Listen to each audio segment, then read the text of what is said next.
Think so. I mean, I think there's a lot of problems in the fashion industry, actually.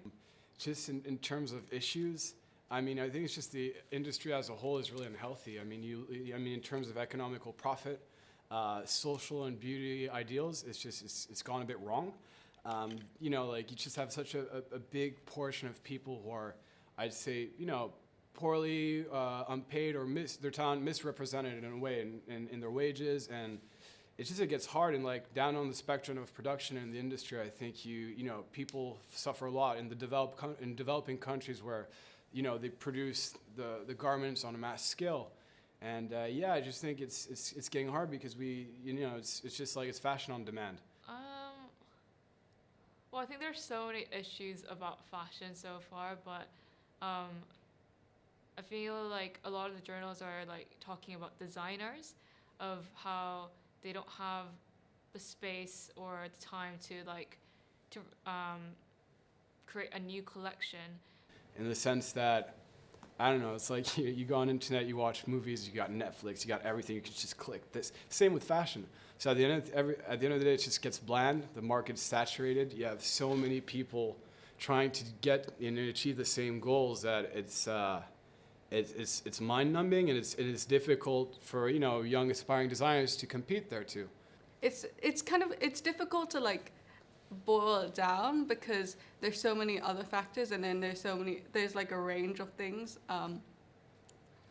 I think the system, because at this rate you're not producing anything new and things become recreations of other things.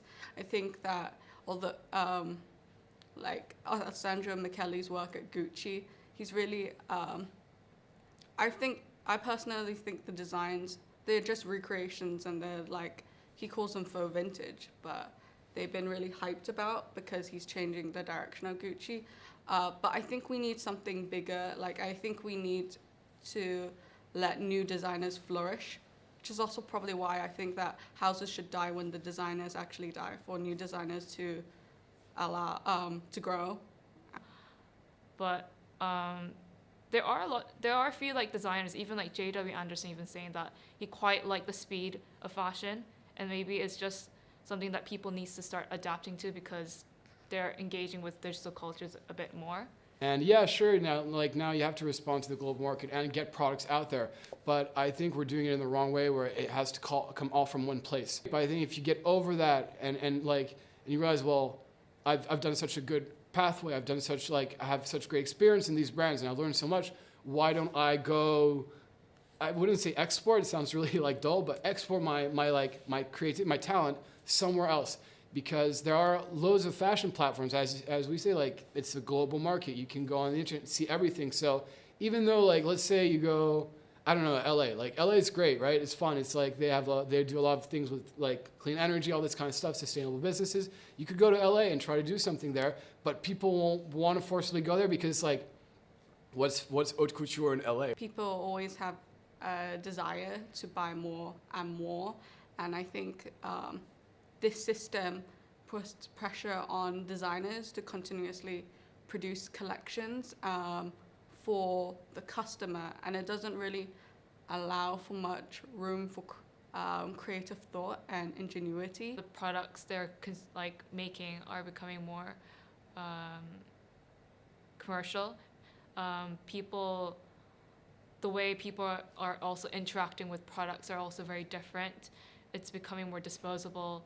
And I think a lot more designers are losing their own identity through this.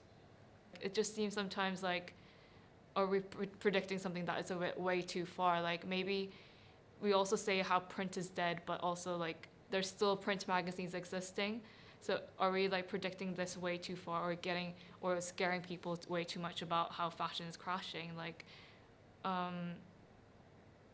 I think it could be just a phase of people just getting used to producing different collections, of how like last year they start to be more focused on cruise collections, and also even pre-falls or about those collections, and is it just like people just complaining about how many collections they need to make? It just, I think there's so many different opinions of what people could say about fashion and the speed of fashion. You get a great education in this country, and if you're able to go back and reap what you sow in a way, like the benefits will be seen later on in a good attitude and an ethical way. And I think, yeah, you know, if we have a different kind of mentality and people dare more to like, oh, I'm not gonna, oh, Paris this, Paris no, and you go back to, you know, where you're from, or you try to like reset something, do something locally again, you know, bring back, you know, there's tons of things you can do. And yeah, I think that's about it for my rant on it, but